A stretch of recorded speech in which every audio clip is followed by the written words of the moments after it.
Hey, welcome to Fat Chat. My name's Robyn Flynn, and I'm super excited to have you here. I wanted to start this podcast because there's so much to talk about. When you are a plus size person, fat person, overweight person, obese person, whatever you want to call it, you have a very unique lived experience. And I think it's something that we don't talk about enough. I do believe that discrimination against fat people and fat phobia is the last socially accepted form of discrimination. I think we're at a point where, as a society, we know racism is wrong. People who are racist go to great lengths to conceal their beliefs, maybe less so in Trump's America. But for the most part, people who are white supremacists know that that is a fringe belief. We've done a lot of work to sort of tackle internalized sexism and racism and our internalized biases that we may not even be aware of that come out all the time. The fact of the matter is, though, it is still 100% socially acceptable to be fat phobic. Even folks who I wouldn't consider fat phobic will say fat phobic things. I'm just concerned about you for your health. Meanwhile, they're drinking and smoking and never exercise and eat like shit, but they're concerned about your health. Or it's fine for you, but I don't want to be fat. Well, the reason is because you know that people who are fat are treated like absolute fucking garbage. And of course, I do know that a lot of fat phobia is rooted in racism. Um, there's I'm not qualified to speak on the matter, and I will be getting guests on this podcast who are women of color who can speak to this a lot better than I ever could. I do not have the caucasity to speak on such issues, but I am fully aware that a lot of fat phobia is rooted in racism and sexism. So we will be having those discussions on this podcast. What I can speak to, though, is my own lived experience as a fat person. And what's kind of unique about my experience is that I haven't always been a fat person. When I was a kid, I was actually kind of scrawny, to be honest. And even through high school, I would say I was just like regular sized. It wasn't until after college, like when I finished CEGEP, I'm in Quebec, so we call it CEGEP because we are French here. But after I finished CEGEP, towards the end of CEGEP, is really when I started to gain weight and into my adult years. So I still distinctly remember what it was like to be not fat. Oddly enough, that was when I was the most insecure about my body. Didn't want anyone to see it. Thought I was fat. When in reality, I was wearing like size 8, size 10 in like high school and early stage up, maybe at 12. I was still fitting into standard size clothing. Whereas now I'm like a 26, 28 plus size, wearing like a 3X, 4X size shirt dress. I'm very clearly fat. If you haven't noticed, spoiler alert, I am fat. Yes. So I do have a lived experience as a fat person, not just in the way that I am treated or the way people talk to me, but also just in the way this world is really not made for fat people. I was in a discussion with somebody on Threads who's a small business owner who says, I'm sick of being accused of being not size inclusive. We go up to size 2X. And people are like, okay, 2X is not exactly size inclusive because you include like a plus size.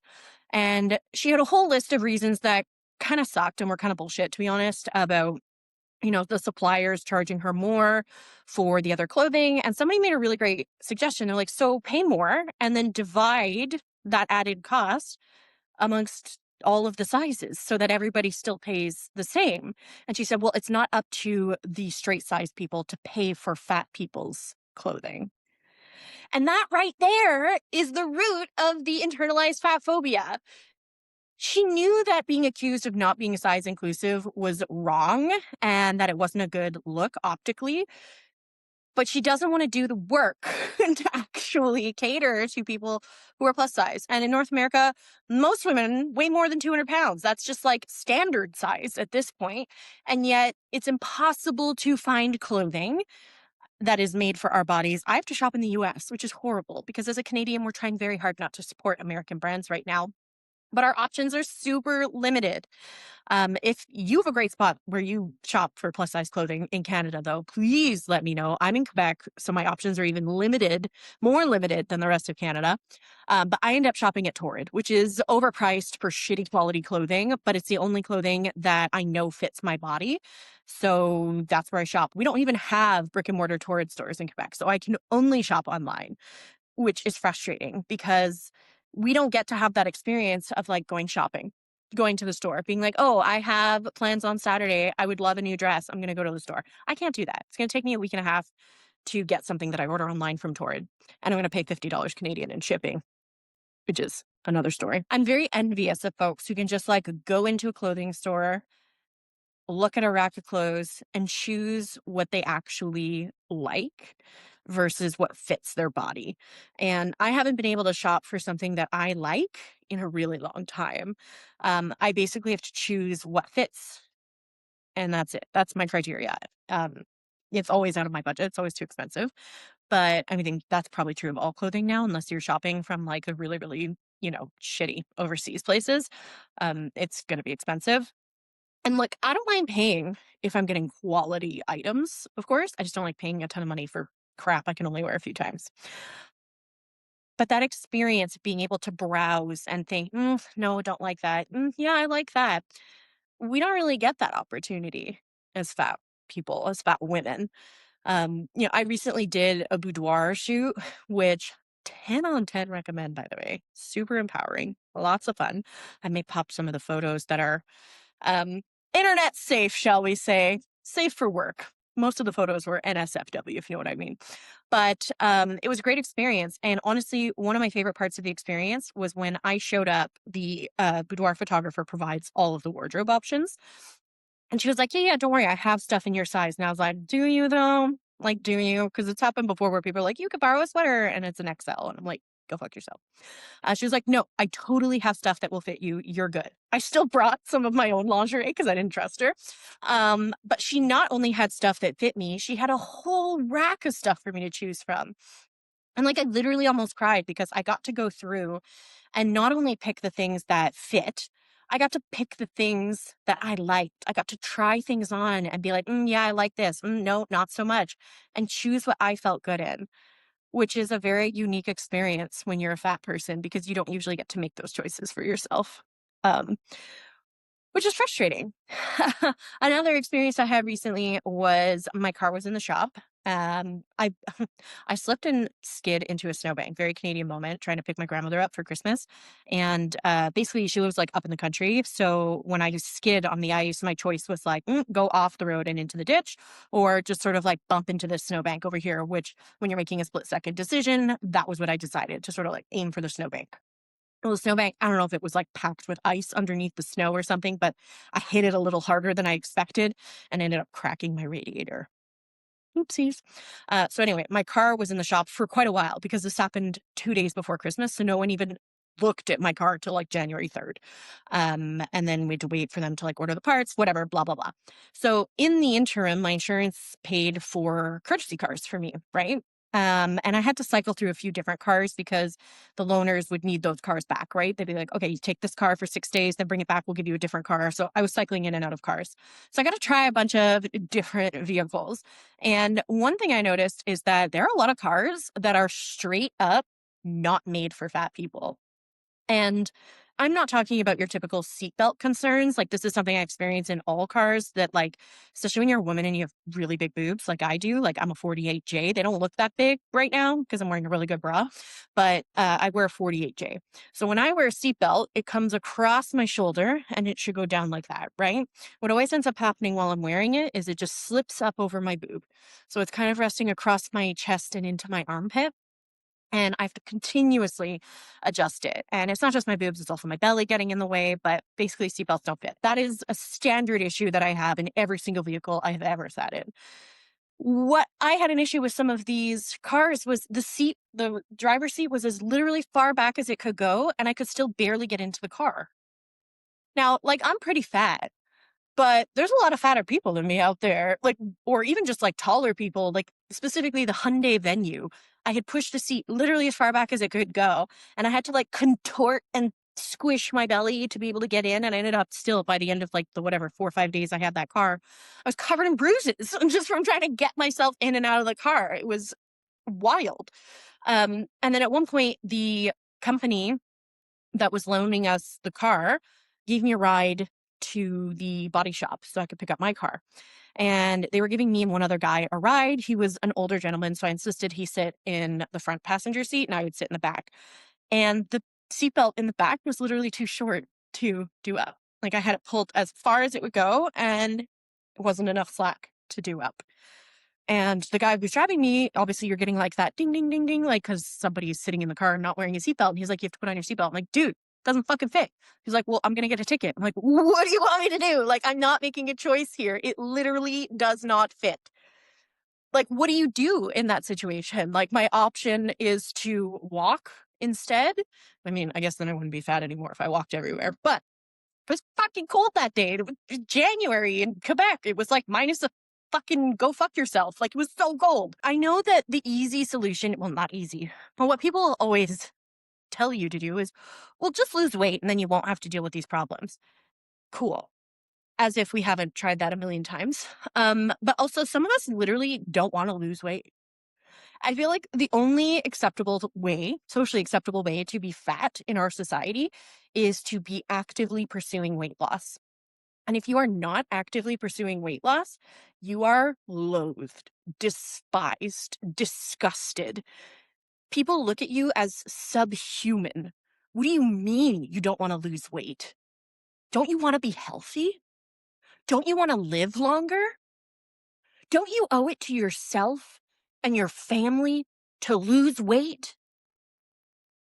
Whoa, Jared, I just met you. What you talking about here?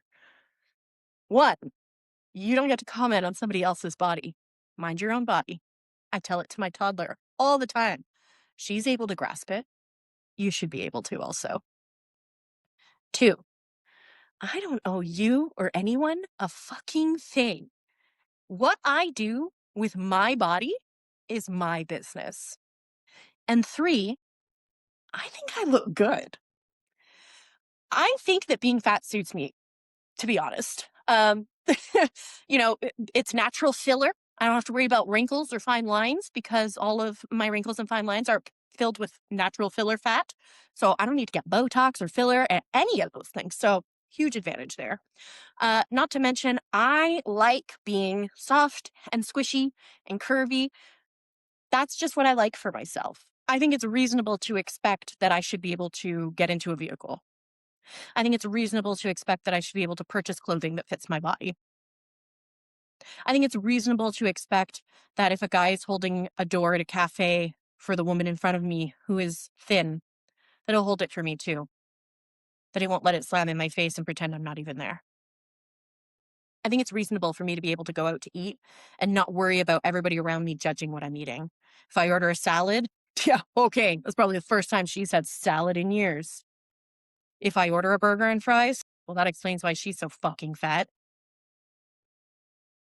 You have the constant voices in your head of everybody around you judging you. You're expected to shrink, to make yourself smaller. And that is the only way that you are deemed worthy of access to anything: clothing, transit, healthcare. How many of us have gone to the doctor with sore throat and been told to lose weight? When I was pregnant, my first appointment at the OBGYN, they made me step on the scale, calculated my BMI. Nurse had this concerned look on her face, rushed out, rushed back in. Madame, I'm really sorry we don't follow pregnancies in women of your size. Granted, at the time I was about 315 pounds when I got pregnant, maybe a little less. But because of my height, my BMI was extremely elevated. They didn't want to follow me. Sent me a referral to the SHIM in Montreal. I go see the doctor for the first time. I want you to do the glucose test early. Usually you do it around 20 weeks. We want you to do it early because of your size. You probably already have diabetes and just haven't been diagnosed yet. So I do the test, pass, everything's normal. I don't think it's possible that someone as fat as you doesn't have diabetes. So we're going to just diagnose you with gestational diabetes anyway. So we're going to start implementing a diet for you. It's time to lay off the pizza and the soda, madame. Excuse the fuck out of me? You're going to diagnose me with gestational diabetes when I don't have gestational diabetes? I was so fucking pissed, especially because in the first trimester of my pregnancy, all I craved was fruit. And then I started second guessing it because I was like, fruit has so many carbs. I would be sitting there at 10 o'clock at night, desperately wanting a banana, crying because I didn't want to hurt my baby. Finally, I was like, fuck this. And I requested a change and I went to the MUHC, told them what happened. They were disgusted, didn't diagnose me with gestational diabetes. And hey, guess what? I had a textbook, healthy, normal pregnancy and delivered a beautiful, healthy 8-pound baby girl. I don't have diabetes. I'm fat. I'm at an elevated risk of getting diabetes. I know that. But you don't automatically diagnose somebody with fucking diabetes just because they're fat. That's malpractice. What the fuck is wrong with you? Our healthcare system hates fat people so fucking much that we would rather give people eating disorders so that they can be thin. No matter what your healthcare concern is, you have to lose weight to get it treated first. A few years ago, when my daughter was a few months old, we went to Calgary for a friend's wedding. Decided I'm going to go get my nails done before the wedding. Treat myself. As I was leaving the nail salon, called an Uber to bring me back to the hotel, and I tripped and fell. Landed on my right knee. Fucking really hurt. Got up, got in the Uber, got back to the hotel. Ballooned up, black and blue. I was in Calgary. I was going to a wedding the next day. I was like, I'm not dealing with this. Cut forward a few months later, I'm still having really bad pain in my knee. I can't go downstairs. I can't really go for long walks. I used to love going for long walks around my neighborhood. I can't do it anymore. My knee just can't handle it. I go to my GP and say, listen, I fell a few months ago and I'm still having really bad knee pain. It's probably because you're overweight. Okay, what if I wasn't overweight and I was just a straight sized person and I came into you and told you I fell a few months ago and I'm still dealing with chronic knee pain? You would be sending me for an MRI. You would be checking to see if I had broken anything, torn something. But because I'm fat, no health care for you. Lose weight first. Then you're eligible for care. Then you're eligible for compassion. Do you know how fucked up that is? That there is a bar that you have to meet? Do you know how long it would take me to lose the weight that they deem necessary to bring my BMI down to normal? It would probably take me like 3 years. God forbid you try a GLP-1. That's cheating. You have to do it the old-fashioned way. You have to suffer. The only way to lose weight is to make fat people suffer, because people who aren't fat need us to suffer so that they can feel better about themselves. They can't admit that they won the genetic lottery and that that's why they're thin. They want us to think that it's because they are more disciplined than us, that they are morally superior to us. They need to feel more important than us. They need to look down on us to feel good about themselves. And that is fucked up. I don't exist to make you feel good about your body. Because at the end of the day, I feel good about my body. My body is strong and capable. I am able to play with my daughter. I'm able to cook for my daughter. I'm able to spend time with my friends who love me. Doesn't matter how big I am. And oh yeah, guys are still attracted to me. I know you don't want to believe it. You think all fatties are easy. Easy lay. She doesn't have any self-esteem. She can't get anyone else. Spoiler alert. I have never had an issue getting laid. Never. In fact, there are a lot of people out there who prefer fat bodies, let me tell you. They may not want to openly admit it, because even admitting that you are attracted to fat women is taboo. You are looked down on for being attracted to larger bodies, which is fucked up. Some people prefer it. More cushion for the pushing, more to love, all that shit. At the end of the day, I don't owe anyone anything. I try to be a good person. I'm a business owner. I'm a mom. I'm a friend. I'm a sister. I'm an auntie. That's what matters to me. This meat suit that my spirit, my soul is in, It's just a meat suit. It's just the body. What I choose to do with it is my business. And I don't need your fake concern about my health. I don't smoke. I don't drink. I don't do drugs. Don't worry about my health. Mind your own body. If there's stuff that you want to hear us talk about on Fat Chat, please let me know in the comments. You can also reach out to me on social media. Follow me at Robyn Lisa Flynn on TikTok and Instagram and Threads. I want to hear from you. Keep this conversation going. What are your experiences like as a fat person? What are your experiences like with fat phobia? I want to hear from you. And if there's somebody you think we should be speaking to on this podcast, please let me know. I have so many awesome guests planned and lined up. I really can't wait to continue this conversation. I'm super excited to have you along for the ride.